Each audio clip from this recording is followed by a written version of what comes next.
Thank you. Thank you very much. What I love about events like these, that it's not just people coming together to hear ideas, it's that we all came here for the same reason. Every single one of us came here because we share something. We have similar values and similar beliefs, and it's the reason we showed up. We don't know each other, and yet we know something about each other. Now, this is important, you see, because the very survival of the human race depends on our ability to surround ourselves with people who believe what we believe. When we're surrounded by people who believe what we believe, something remarkable happens. Trust emerges. Make no mistake of it, trust is a feeling, a distinctly human experience. Simply doing everything that you promise you're going to do does not mean people will trust you. It just means you're reliable. And we all have friends who are total screw-ups, and yet we still trust them. Trust comes from a sense of common values and beliefs. And the reason trust is important is because when we are surrounded with people who believe what we believe, we're more confident to take risks. We're more confident to experiment, which requires failure, by the way. We're more confident to go off and explore, knowing that there is someone from within our community, someone who believes what we believe, someone we trust and who trusts us, will watch our back, help us when we fall over, and watch our stuff and look after our children while we're gone. Our very survival depends on our ability to surround ourselves with people who believe what we believe. I'll share an example with you that freaks me out every time I talk about it.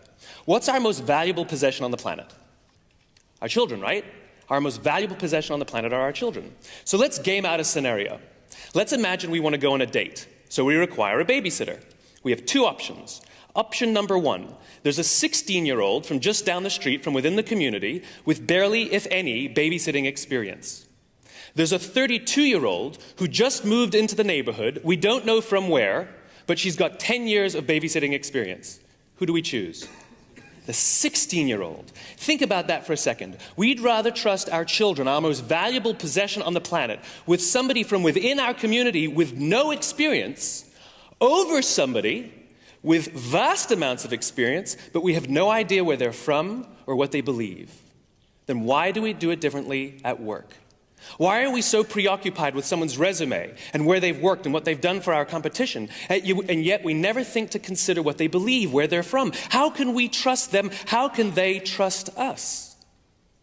The problem with most organizations, believe it or not, whether it's a community or a culture, what's a community, what's a culture? It's a group of people with a common set of values and beliefs, right? What's a nation? It's a group of people with a common set of values and beliefs.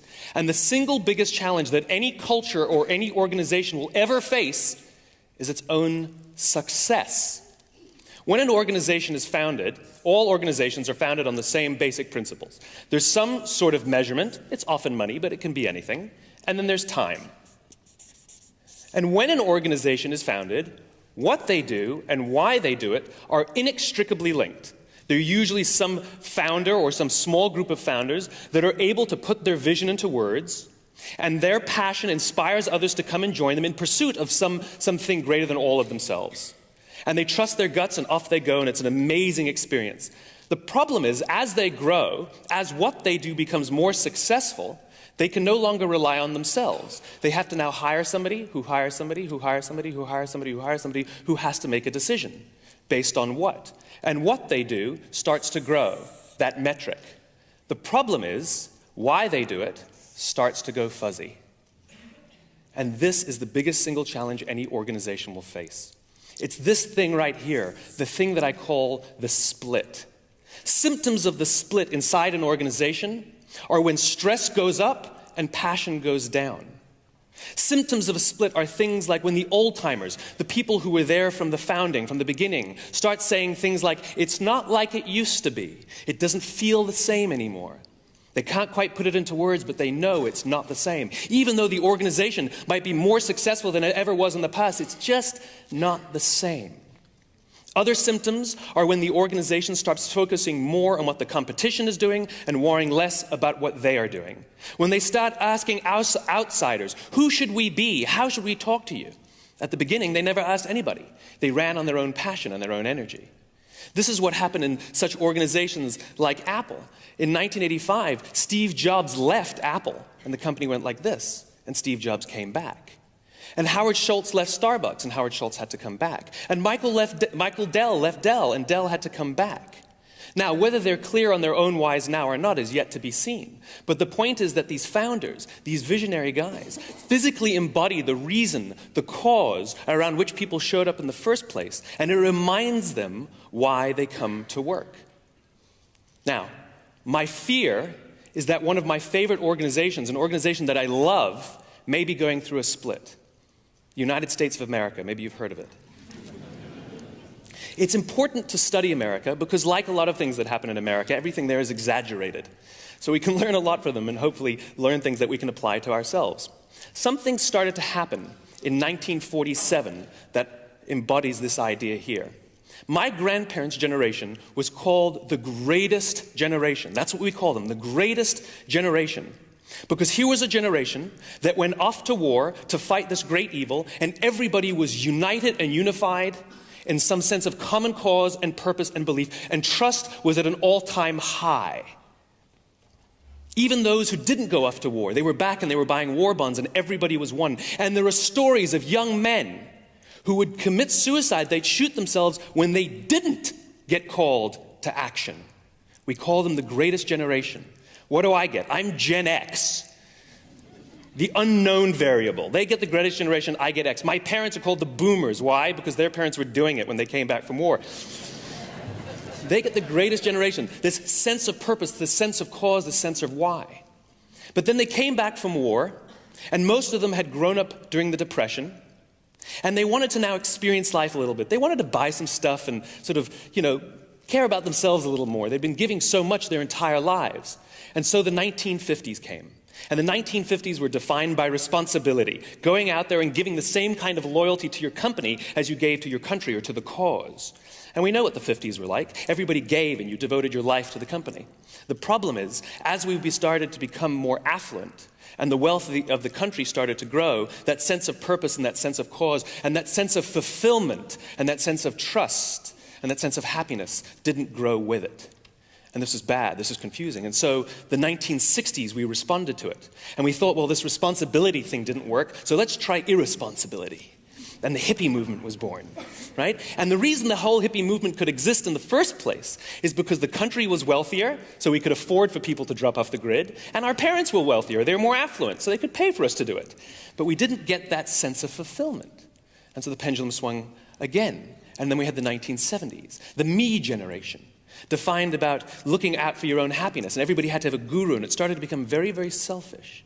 But that didn't really work either. And again, the whole time we're becoming more affluent, and yet that sense of fulfillment and happiness and trust is not growing with it. And then the 1980s, still that sense of me, but now business was cool again. And in the 1980s, we started to see something that had never been seen before. In the 1980s, we started to see companies using people to balance the books. This had never happened before, where they would use layoffs to make the numbers work. People to make numbers work.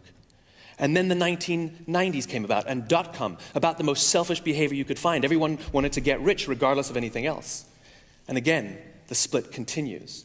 The only thing that happens, the only thing that really grows in organizations or societies that go through a split is that the distrust increases. We become distrustful of each other inside our own organizations. We become distrustful of management. We become distrustful of our politicians. And now we find ourselves here today, wondering what's going to do next. How are we going to find the sense of fulfillment? Technology is no help. Andy Grove, the founder of Intel, said that the only thing that the microprocessor ever did was make things go faster. And he's right. And it's making this go faster as well.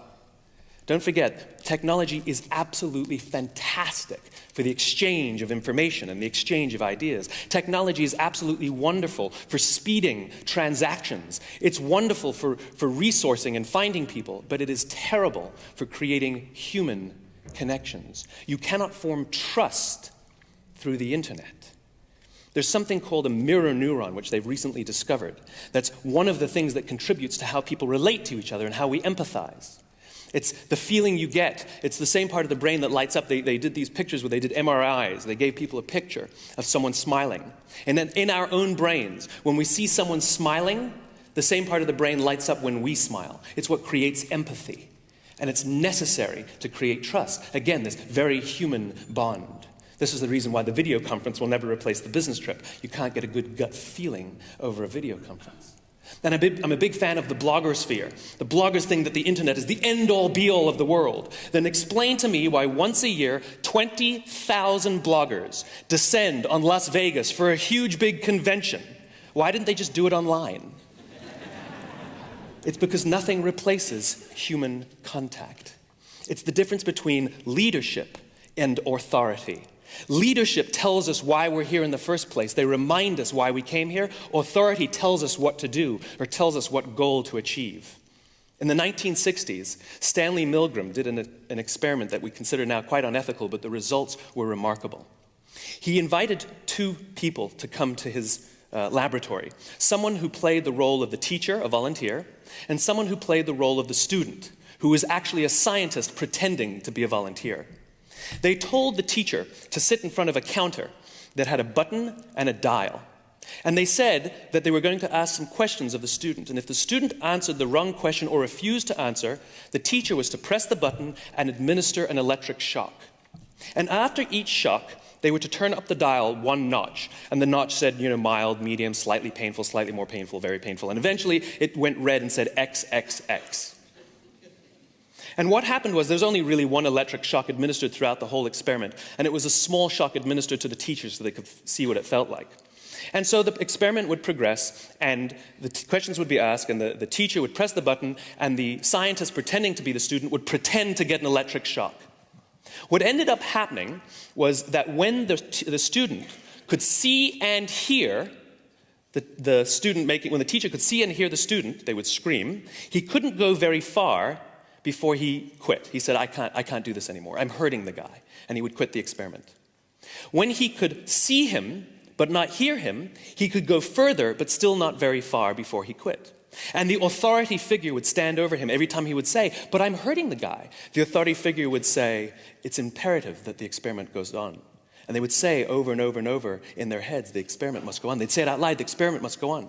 And it was like Nazi Germany when people said, I'm just following orders. I'm just following orders. They had this mantra to justify their behavior of hurting somebody. And then when they could hear them but not see them, they could go further still, but they still couldn't go all the way. But when they could neither see nor hear the impact of their decisions, 65% of the teachers were able to kill the guy. The reason the experiment is unethical is because 65% of these people that came to help, thinking that they were good people, went home at the end of the day with the knowledge that they could kill someone. Now, what's our mantra of this day and age, I wonder? Is it shareholder value, shareholder value, shareholder value? What is our mantra that we're using to justify the decisions we're making of people that we cannot see and that we cannot hear, and we don't know the impact of the decisions we're making? And you know what the people who had killed the guy, what their biggest concern was? Is anything going to happen to me? Am I going to get into trouble? There was no concern for the person they just potentially killed. Now think about how we do business today. We largely do business on screens. There was a time that if you wanted to know what your employees thought about you, you walked out on the factory floor and you asked them. Customer service meant actually talking to the people who came into your shop. Now customer service means getting a reply to your email within 24 hours. I actually saw a bank advertising that you could talk to a person. I fly on an airline and I have miles up the wazoo on this one airline, and you know what they offered me when I reached the highest status possible? They offered me a phone number that I could talk to a person. Since when is a person a luxury? Our very survival depends on our ability to interact with human beings, and as growth and scale and size come into play, all of a sudden, the humanity of things starts to go away. There is a time when a desktop meant something horizontal. Now it means something vertical. And a folder is a picture of something that we used to use. These are fun ideas, fun examples of how technology has co-opted some of our vocabulary. The problem is it's co-opted some other ideas too. A friend is not somebody you check their status. Your network is not on LinkedIn. A conversation doesn't happen on a blog, and you can't have a discussion on Twitter. These are human experiences, and we need them. We need to learn about each other's values and beliefs, and we can't simply do it through the internet. These mirror neurons don't light up when we're sending texts or receiving IM messengers. What I imagine is a day in which we start to have more human interaction, something that requires this thing, a handshake. A handshake. Imagine that you want to do business with somebody, and they're standing there with you, and they agree to all the terms that you offer. 100% they agree. And you say, great, let's shake on it. And they say, no, I agree to all the terms you laid out. We can just do business. And you go, good, if we agree, then let's shake on it. And they say, no, I agree to all the terms. Let's just do business. If they refuse to shake your hand, even though rationally speaking they've agreed to everything you want, if they refuse to shake your hand, the odds are you won't do business with them, and if you do, you'll feel very nervous about it. This is what trust is. Trust is human. It's about human interaction.